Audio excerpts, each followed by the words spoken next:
It's all about generating leads, the kind of leads that are going to bring you new clients. That's what we're talking about this morning, is how to generate the quantity that you need. So what is a lead? A lead is a referral from a colleague or from a client. John Smith calls you and said, I told my client to give you a call, or can you please call him? It's an inquiry through your website. It's somebody emailing you because they saw an article that you wrote or heard you speak, and they want to talk with you about doing business.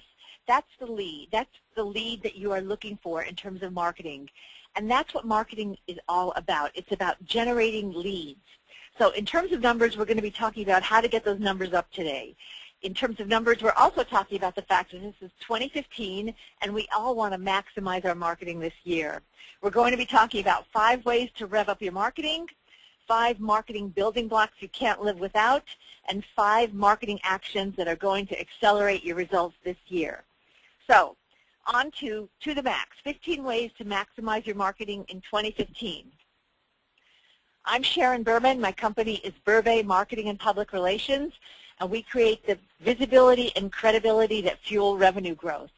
And in terms of numbers, we are 7 people, doesn't count 3 dogs, and we've been in business closing in on 20 years. Okay, 5 ways to rev up your marketing now. Number 1, numbers. We're talking about numbers again. When it comes to marketing, you are playing the numbers. And the only way you can do this, in order to get the quantity that you need that's going to winnow down to those clients that fall directly into your sweet spot, is to use a multi-pronged approach. If you ever take a marketing class, one of the first things you learn is about the marketing mix. The marketing mix is the mix of tactics that you are going to put together in order to create a plan that's going to get you where you want to go. That's why when people ask, what's the best way to market? There is no one best way. It's a mix. And there's no formula for the mix. The mix really is, you decide the mix based on what you're trying to do. For example, if you're trying to get a new practice area or product line off the ground, you're probably going to make more of an investment in certain areas than in years that you might not be doing that.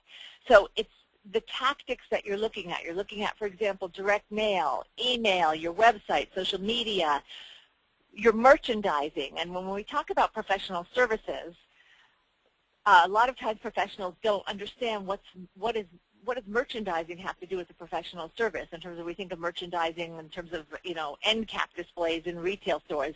Merchandising is you.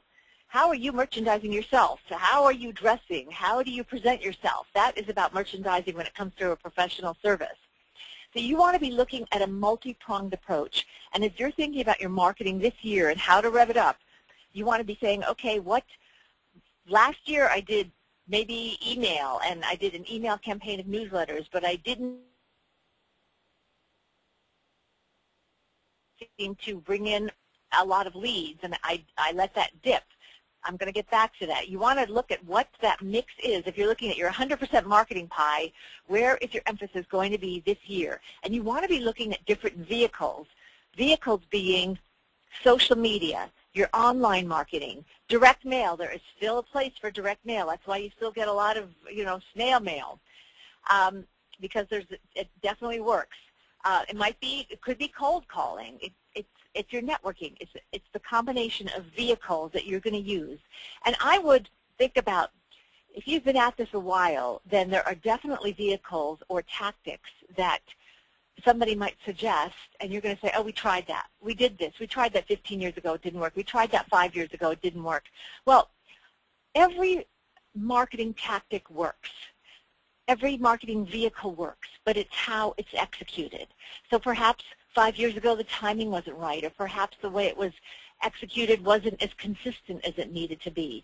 So I wouldn't discount those. I would consider them and look at perhaps how you can update them or make them work now. So also be looking at frequency, because that plays such a big role in terms of generating numbers. How frequently are you attending the networking events that you go to? How frequently are you sending out your email newsletter? How frequently are you on LinkedIn? Those all play into how you're going to generate the numbers that are going to rev up your marketing now. Okay, one thing you can do right now is spiff up your social media. I would guess that most of you have a LinkedIn profile. And I know that a lot of times when we talk with professionals, they haven't visited it for a long time. They put it up, and, you know, the last thing that was ever posted was several years ago. So LinkedIn is so powerful, and every time I go back and explore what's new, what they've added, it just becomes more powerful. And one reason being that because LinkedIn comes up very high when somebody searches for you. If they are searching your name, Googling your name, LinkedIn is going to come up very high, and there's a very high probability they're going to visit your profile. You want that profile to tell the story right away. So now's the time, if you haven't done it, to go back and revisit your profile, and even if it was recently, to go back and take another look. See what are the key words that you should be getting into your profile, because those are the words that people are going to search on. Are your headlines and your descriptors telling what you do now? Because so often, and if you've listened to webinars that we've done before, you've heard me say this, that we talk to professionals who are really in dynamic practice areas, and they'll tell us that they're, or it doesn't have to be a dynamic practice area, it can be, you know, a non-dynamic practice area, but they'll tell us that they're doing something that nobody else is doing, or it's so unique or different. But when we look at their LinkedIn profile or we look at their biography online, you would never know that. So you need to make it really clear who you are and what you want people to come to you for. Target list. LinkedIn now has different ways that you can, one of their premium features is to put together, you can put together really targeted target lists. So that's something, if you haven't looked at that, you might want to explore. And I would also look at being very diligent in terms of reaching out to your networks and asking them to link with you. There is a limit to how many people you can ask to link with you, but it's at least a few thousand. So I doubt very many of us have reached that number. You can have as many people can, you know, there's no limit to the number of people who can ask to link with you, but there is a limit to the number of people you can ask, but it's a huge number. I would work to get to that max. The other thing is, on your profile, if you look on LinkedIn, you'll see that there is something that tells you how strong your profile is. So I would go back and make sure that you're as high as possible, that you've gotten to the point where that you've completed everything, and it tells you that your profile is as complete as it can be. Okay. Reconnect. This is a great time of year to be reconnecting. You can use the reason that you were thinking about them as you're putting together your holiday card list, or right now you're just trying to reach out to people who've been on your mind and you haven't talked with for a while. Put together your list of 5 to 10 prospects perhaps you talked with in the last 18 to 24 months. People, maybe they didn't go with you, referral sources or prospective clients that you had fabulous lunches or breakfasts with, and you said, we have to do business together, and that was the last time you talked. Put together this list and get on the phone, basically. Start, you know, dialing for dollars in terms of how are you. Do your research before you get on the phone with them. Look at their LinkedIn profile. What are they up to? If you have a webinar that you're putting on, a seminar that your firm's putting on, a conference that you're going to, and you want to know if you can invite them, it's a great reason to be calling somebody. Hey, just want to let you know that we are putting out our list of webinars right now, and we'd love you to, you know, listen in, or our firm is putting on an employment law seminar, and we'd love to have you come. So think about how you can reach out to these people, revisit those prospects and referral sources that you had just you really clicked with, but just nothing has come of it yet. The other thing that I want to mention was just back to LinkedIn and social media again, is we are going to be having a webinar on social media on February 19th. It's going to be put on by Megan Braverman, our Senior Account Manager, and Erica Hess, one of our account managers, who know a lot about social media and can fill professionals in terms of how to make it work for them. So we'll be getting information out about that. Okay. Break it down.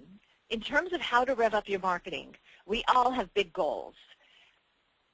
The way those big goals get done is to really break it down into manageable units, not even monthly. Think about weekly. This is Friday.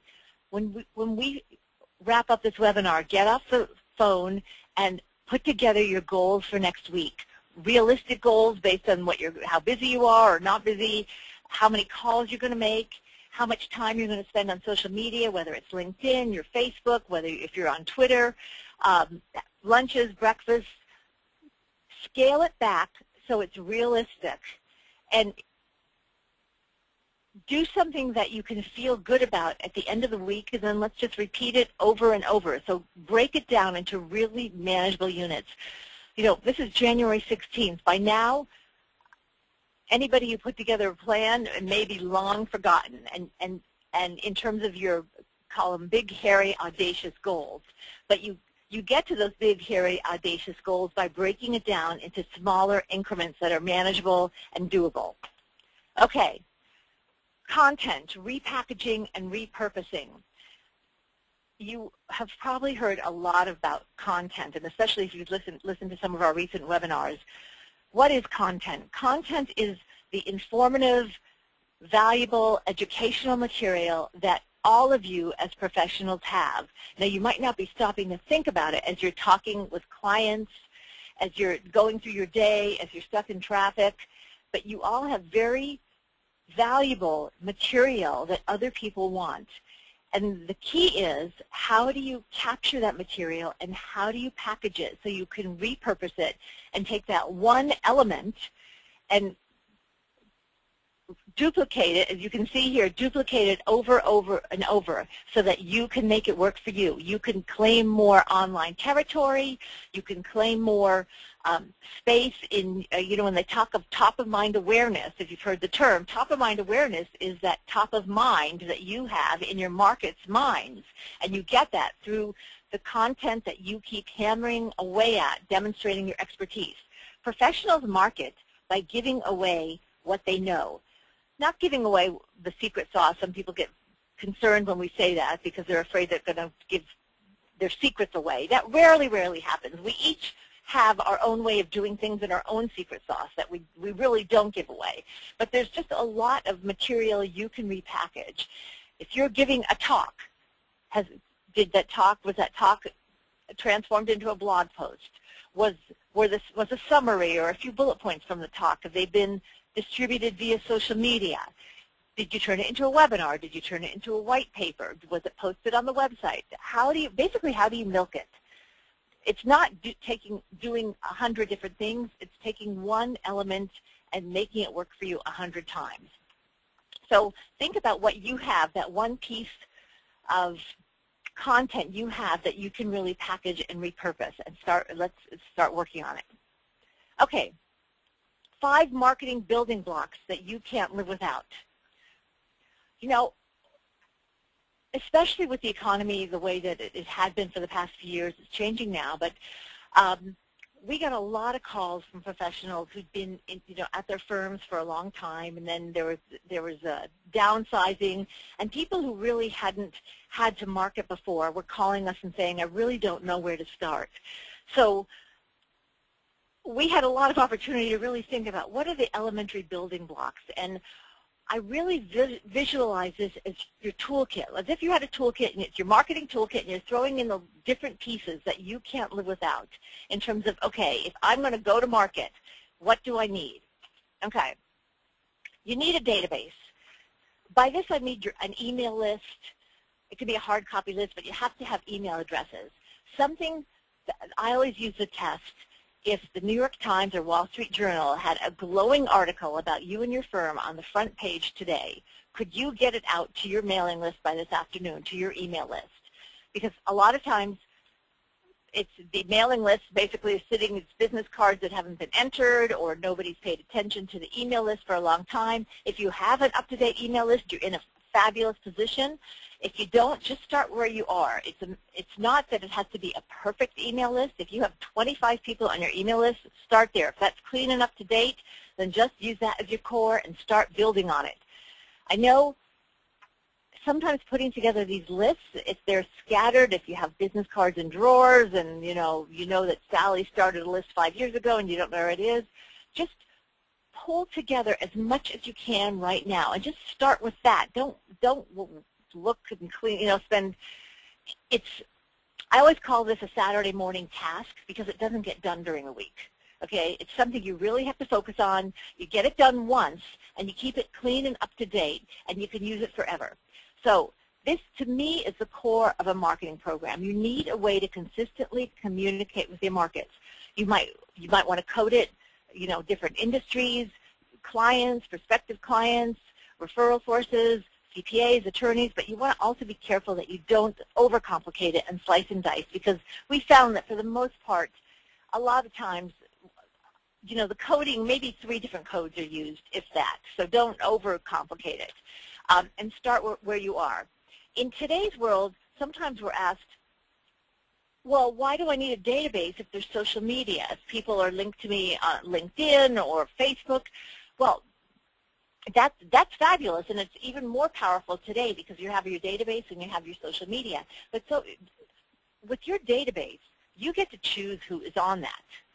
With social media, that's different. It's an inbound selection, where this is really an outbound selection. The two working together are very powerful. You're covering a lot of ground, but you can't ignore the fact that you need a database. So start there. Okay. A leave behind, a tangible leave behind, a hard copy, call it a one-sheet. It could be a brochure. We want to, in today's world, you don't need the fancy brochure that you might have had 5 years ago, 10 years ago, but you do need a tangible aspect of who you are, especially because we're professional service providers. And it's everything we do in terms of, it's intangible. We're not leaving a product on somebody's desk. You want something that can be sent electronically, but you do want something that you can go to a networking meeting with and perhaps distribute. You want something that you have at conferences.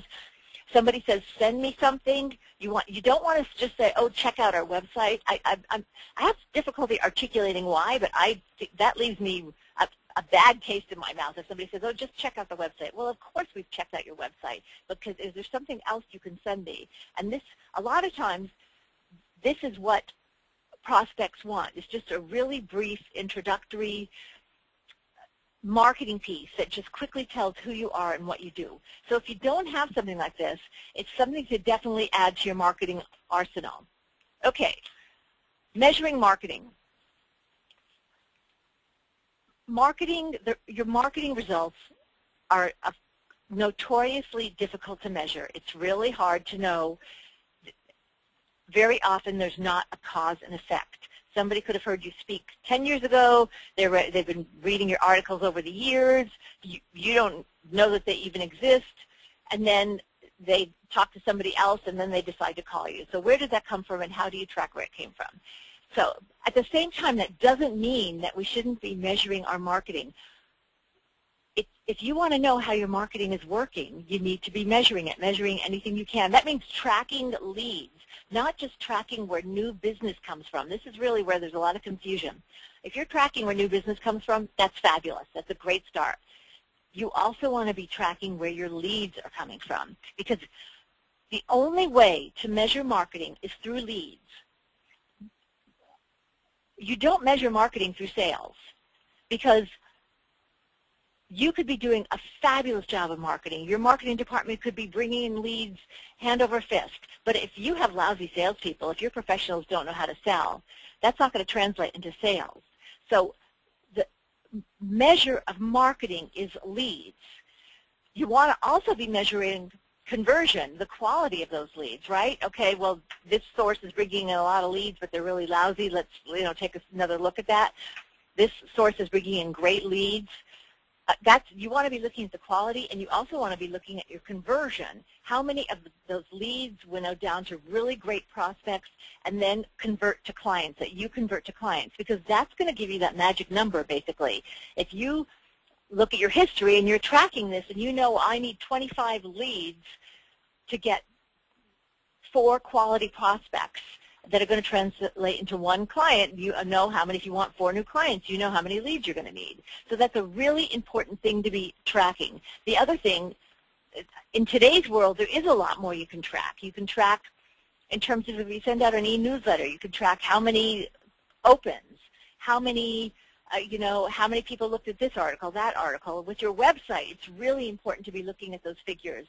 I know when we talk to firms, almost every firm does get some sort of report on how their website's doing. Most of the time, they don't know who's getting the report. Nobody's looking at the report.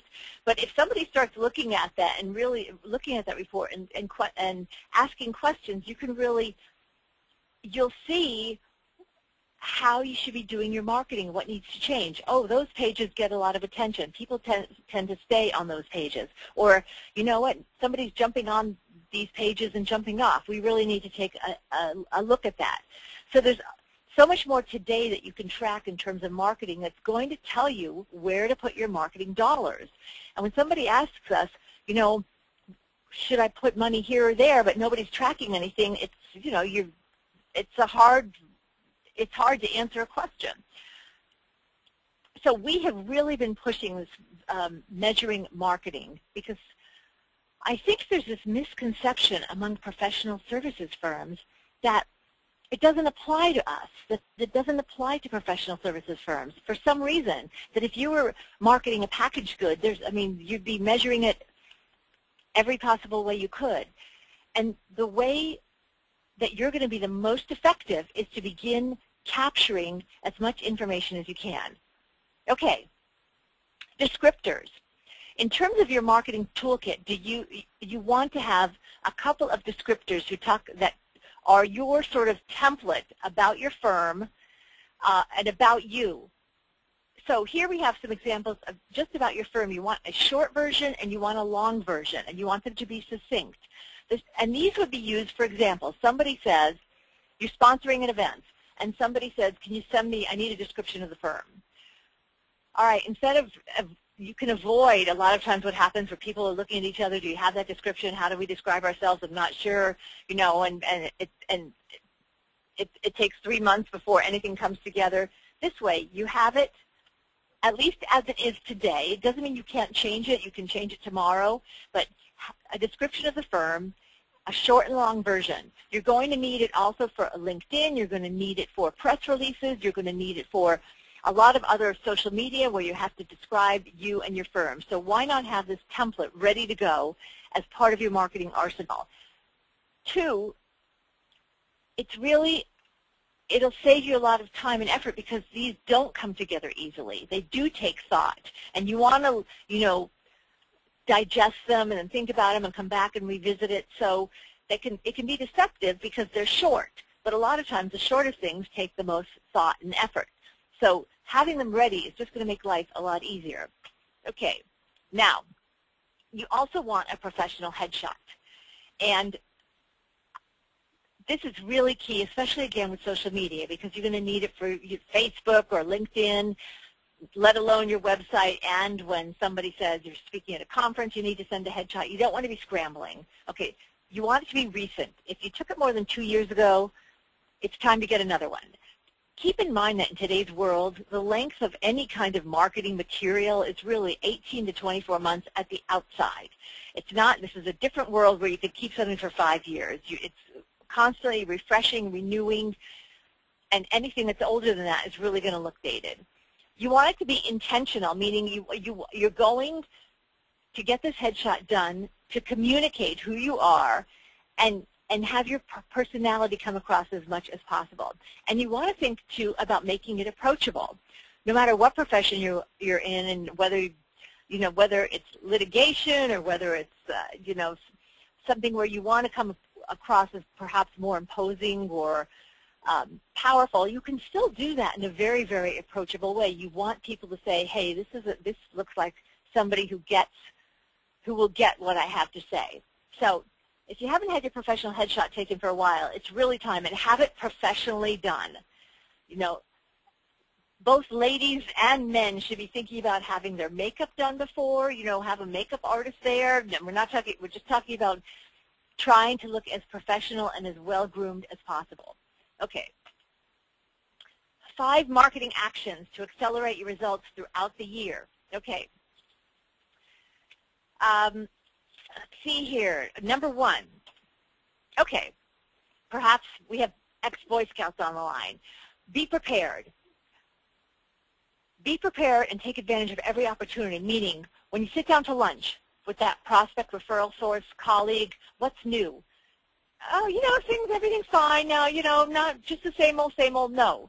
What's new is, oh my gosh, we have been so busy. We've been working on this complex deal that, you know, it's been really intriguing and challenging. It's an industry you've never been in before. Okay, just something that you know ahead of time what you want to communicate. So and be prepared with that. What's the outcome of the call, the next call that you make? What is the outcome you are looking for? Be prepared. Do you have a handout with you if you're going to lunch? Let's say there's a handout perhaps to give to a referral source who doesn't know that much about you. Do you have it when you're at a networking event and you want to pass them out? So be prepared. Think about the little things that really offer opportunities that we overlook a lot. Okay, be consistent. Slow but steady. The winner of the marketing race does not necessarily go to the most talented or the one who creates the big burst of energy. Or it goes to those who are consistent and are steady. Slow, when I mean slow, consistent and steady, because consistency is the hallmark of successful marketing. It doesn't have to be breakthrough. It doesn't have to be revolutionary. It has to be, you've heard the term, the drip. Consistently getting the emails out, consistently making the phone calls, consistently being at the meetings. It's about consistency. It's also about layers, meaning looking at, okay, oh my gosh, I'd really like to pursue that practice area, but it means, you know, we have to get a new web page up and we have to, you know, get the meetings organized and, you know, find out who the competition is. It's all done in layers. The first layer might be, okay, let's get a meeting together to talk about where to go from here. And the next layer is let's, you know, write a descriptor about who we are. And the next layer might be, you know, a Facebook page. It's all done in layers so that at the end of the year you can turn around and say, oh my gosh, look at what we accomplished. And that's part of your building process.